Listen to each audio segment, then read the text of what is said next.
It's time for us to have a love and relationship conversation. Today we're going to be talking about arguments and at what point in time should the red flags come up, when the arguments get too much. I've been joined by Michelle Mckinney Hammond, who is a pastor and author and a motivational speaker. And she's going to help us to understand the anatomy of arguments. Good morning, Good Michelle. morning. How are you? Good. How are you? I'm very well, thank you. I love him. Paulo. Yes. Yeah, that was something else. He's one of my it? favorites. It's magical. Oh, he's amazing. Yeah. He's been rocking it all morning for us. That's great. So, arguments. First of all, why do we argue? Well, arguments can be constructive or destructive. Okay. So some arguments are actually good arguments, depending on the outcome. And hopefully both people are motivated to find a solution and a reconciliation of the issues. Okay. Where we have problems and they become destructive is when one person is more focused on being right than solving the relationship issue. Okay. Yeah. Okay. So that for me, I think already raises a fundamental issue if you find that the person is more interested in being right. Right? So at what point then do we say, okay, you know what, this is not working, maybe we shouldn't advance this any further? That should come when you realize you're not being heard. Some people listen, but they don't hear. So we have to know the difference between listening and hearing. Effective listening is called empathic listening. It's if you come to me and say, Michelle, I'm really upset with you. And I go, wow, you seem really upset. And you go, yes, because you did this. And I go, wow, that really affected you that way? And you go, yes, because what? So there is I am literally responding to what you put out there and I'm willing to hear and feel what you are feeling. Now, I don't have to agree with you, but I at least have to hear you and empathize with where you're coming from and recognize it as your reality. When an argument becomes problematic is when, number one, someone stops listening. Number two, they're building arguments in their head while you're talking. Okay. Number three, they justify their actions. And the worst one is when they say, well, I'm sorry if you thought that, and so it takes it away from them. They're not willing to absorb any of the responsibility for what's going on. They say, I'm sorry if you felt that way about what I said. Exactly. Okay, so they're not really sorry then. They're not really sorry.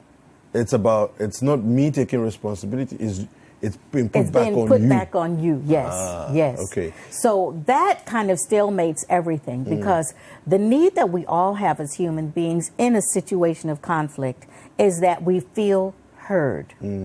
Now, if you can say to me, wow, I understand how you really could have felt that way, and I really didn't mean to offend you. That really wasn't my intention. I'm so sorry I made you feel that way. At least then I feel that you've owned something. They could go on then to say, actually, the reason I did it was this. If they become stuck on the justification, again, it's a problem. Okay. Now, let's look at two sides of a possible potential argument. Okay. Right? So there's one dishing out, the issues as they feel offended. Yes. And so they are, letting the other person know. The other one also doesn't necessarily agree or maybe not even agree. The words maybe more of understand why. Exactly. Why is it that you're upset? So do I just back down from an argument just because I don't want conflict, or? Well, we're famous for that as Ghanaians, aren't we? We don't like conflict. Well, yes. I mean, I'm a classic example of somebody who just would rather back down, than to confront and engage, just because I've been brought up with the mindset that confrontation leads to destruction. It's a mindset. It is a mindset. Not necessarily true. Yeah, it's not true. Yeah. Not necessarily true, but that's a mindset, So every confrontation leads to some kind of a destruction. So then we just back down so that there's no confrontation. Now, what's wrong with that? It's wrong because then the issue never gets solved. And what it does is it makes us what we're often looked at as a very unforgiving and bitter people. We suffer in silence, but the issue hasn't gone away because it hasn't been dispelled through a conversation. So what we have to do is understand some rules for engagement with confrontation that makes it comfortable and profitable for both people involved. Okay. First of all is wait until you've calmed down so that you're not coming at the situation in anger, so that you can speak calmly and without emotion and be able to very clearly explain why you feel the way you feel. Because you have to come from the mindset also that the person did not wake up in the morning saying, how can I just hurt that person today? So let's consider the source and know that that person loves you. And if they knew better, they would have done better in that situation. So, okay, I know this person didn't mean to hurt me, but I need to let them know that this hurt me. This offended me. And when you do that, you don't go accusatory. You did this and you did this. It's better to say, when that happened, it really made me feel this way. Is that the way you really wanted me to feel? Now what that does is empowers the other person to want to fix the situation. Yeah. It puts them in a different place as they're no longer the victim or the accused, but they've become someone who can actually help you feel better. So it's really the approach. It's waiting for the right time to have that conversation. That's not when your mate just first comes in the door and he's exhausted. Let him have his dinner and then sit quietly and say, how was your day? When this happened, or with a friend, wait until you're both in a more comfortable situation. Don't do it in front of other people. Don't do it by text or email, because when we do that, we can imagine the voice that it's being said in, and it's usually not that voice. The correct voice. Yeah. So what about those who say that when the problem is now, deal with it now.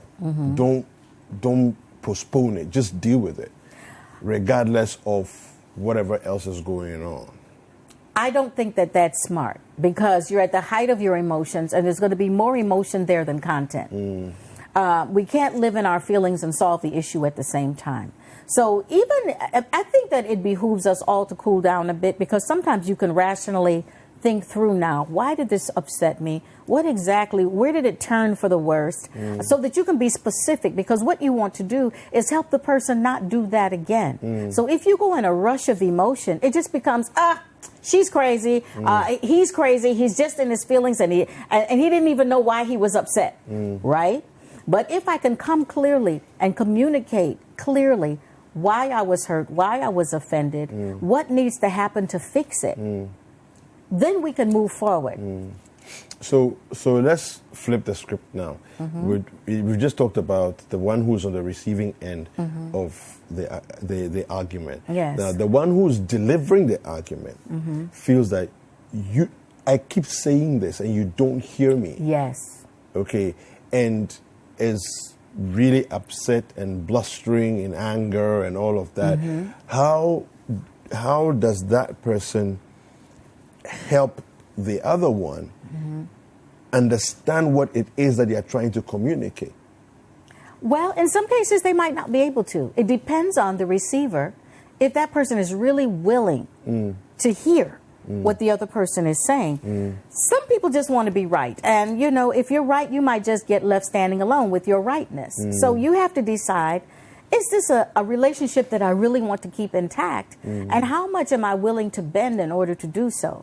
Now, in some cases, I'm sorry, if you're with someone who just is not good at owning their stuff, you might just get stuck with, you're going to have to get past it and move on, because they're not going to own it. And you've got to know who you're dealing with.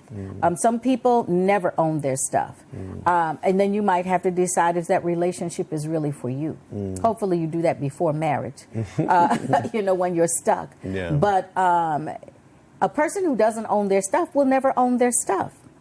All you can do then is work on your own heart condition so that you don't get stuck in an place of unforgiveness that turns into bitterness, that turns into seething resentment, that makes you flare up at crazy times during the relationship. Because then you actually make the situation worse. Yeah.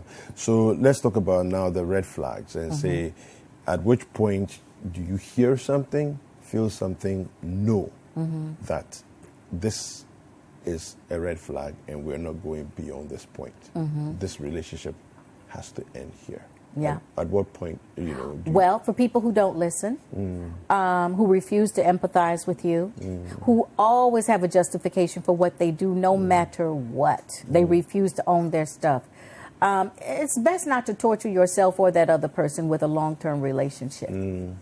Because if they're not willing to grow, if they're not willing to bend, in a relationship, both people have to give. And sometimes you just have to cut your losses and move on. Or, if you can't at times, just let it go. There's something to be said for just letting things go, unless it's a very serious flaw in the person's character, where they're now maybe violent. Absolutely not. Don't go any further with that relationship. What would you define the remits of violence? Physically abusive, emotionally abusive, verbally abusive. If they're just someone that, have the attitude that they're doing you a favor by being in your life and, you're worthless and whatever you feel and how whatever you thought isn't even worth them considering, that's not someone you want to walk through life with. What if you find yourself, you talked about the fact that if somebody doesn't empathize with you, what if the lack of empathy is as a result of not even understanding where you're coming from? Because I can only empathize with you if I understand where you're coming from. Well, that means you have to be able to explain yourself clearly. Now, some people still won't be able to understand because it's not been their experience. Yeah. It's a foreign issue to them, and they're like, well, why is that such a big deal? I mean, it's not a big deal to me. Yeah. So you have to really weigh what's important to you at that point. Is it important that someone feels everything you go through? Or can you let some things go and pick your battles? Because no one's perfect. In relationships, if there's going to be any growth, there's going to be friction. It's a necessary component of growth together as two people. People who weather the storm together are the strongest couples. They've been through some stuff. If it's just the perfect little relationship and no one ever flares up, I kind of wonder about that relationship a bit. What's really going on there? What's, in your experience as a counselor, give us an example of one of the really, really terrible argumentative relationships that you didn't really have hope for but survived? Oh, let me think. Yeah, I've had a couple couples like that. But they were determined to duke it out. There was a determination for those two people. On both sides? On both sides, that there was no option to get out. So therefore, they had to press through. Okay. And eventually, they got to the other side, and they were able to figure out what things they could accept from one another. There was some compromises there. Which we all have to make in a relationship, but some people are a little more stubborn than others. Yeah. Usually, if you've waited until later in life, you're a bit more set in your ways. You're a little more flexible when you're younger. Yeah. What's to be said for no option to get out in terms of arguments and all of that are happening, and then you're thinking, you know what, I'm not sure if I want this, and then somebody else some other couple in a different relationship are saying to themselves, listen, we're here. Yeah. We're doing this. Yeah. What we need to do is to figure it out. Because everything can be figured out. Yeah, for the most part. For the most part, if you choose to work together and figure it out. Choosing to work being together. Willing to go through the changes. And that has to really be discerned. If this person is really willing to work on the relationship, because if one person is working and the other isn't, it will not work. And I don't recommend staying in physically abusive relationships. I don't. And it depends on the level of unfaithfulness, because in some cases, there is unfaithfulness, and they work it out, and it doesn't happen again. But if it's a continuous pattern, then that's a character flaw that's probably not going to be resolved anytime soon. And then you have to make a quality call for that, because it affects your children, it could affect your health. There are a lot of other things that can be affected by that. So for the most part, though, if you decide to make the commitment of, we have no option to get out, what that means is you employ a counselor, you employ someone that can walk through the situation with you objectively, non-judgmentally, to just walk you through the paces of where you might not be seeing eye to eye and help you see the other things from an objective point of view. Sometimes it does take a third party. I know men don't really like counseling, but it actually works in their favor to be willing to go. What if I say, I don't want to speak to a counselor? Well, a lot of men do. I did a movie about that. Oh, you did? Okay. So I don't want to speak to a counselor. Well, then you've got to be willing to have the hard conversations, and you've got to be willing to own your stuff, and you've got to be willing to make compromises. There has to be a sign somewhere that you are willing to work on the relationship. And when it gets to those places, really people need to help one another, because a lot of times when you're offended, you go, well, you hurt me. Well, what can I do about it? I don't know, figure it out. Well, if the person could have figured it out, they wouldn't have hurt you in the first place. So you need to help them help you by saying, I feel better when you do this. Or, you know, so it takes a lot of conversation and the willingness to have that conversation, to ask the hard questions, to say the things that might hurt, but heal later. All right, so now let's look at this situation where there's a couple, beautiful couple, things are working nicely. They don't argue with each other, but let's say one of the couple, one of them in the relationship is absorbing everything. Well, no, we'll talk about that one. Okay. Yeah. Now you've noticed that your partner is constantly arguing with others, but never argues with you. What do you make of that? What should they make of it? That they have a conflict issue somewhere, and they're probably just not telling you the things that they don't like about you. They're absorbing, and it's coming out in other ways. You see, people act out. When they can't act in, they act out. Okay. Then the other one is arguing with you constantly, but as soon as they step outside the door, they are just absolutely fabulous. And in fact, they'll never argue with you in public. But at home, it's constant argument. What about that situation? That really needs to be dealt with on a very serious level. That a lot of pastors are like that. I hate to say, I'm a pastor, but I don't do that. But I hear a lot of those stories, you know, that the perfect front is on the outside, and then they go home and it's a whole different person.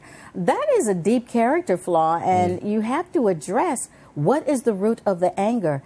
And these are things you have to check out in the dating arena. A lot of people think, oh, they'll change after we're married, and they overlook anger management issues during the dating process because we are in a society that pressures us to get married. So while we've got somebody, we should just close the deal, right? Yeah. But think about what you're closing the deal with, you know, or what you're going to have to live with. And so if there are signs of anger management issues before you get married, you need to think twice before you really make that covenant and join with that person, because it's only going to get worse. Just think, if we're on good behavior during the dating, what happens after the mating?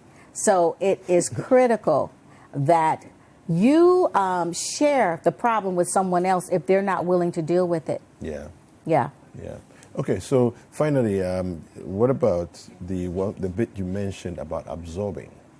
So always having one partner just taking it in and taking it in and taking it in and taking it in. There will be an explosion one day, so it's not healthy. All right, thank you very much. It's better to keep short accounts. I like that. Yes. All right, so we've been speaking to Pastor Reverend Michelle Mckinney Hammond, and she's been telling us about how to handle arguments and when to notice the red flags that will not bode well for a long-lasting relationship. Hi guys, I hope you enjoyed this video. Subscribe to our YouTube channel, The Citi Tube, for exclusive breakfast daily content and other Citi TV programs. Like, comment, and share with your friends.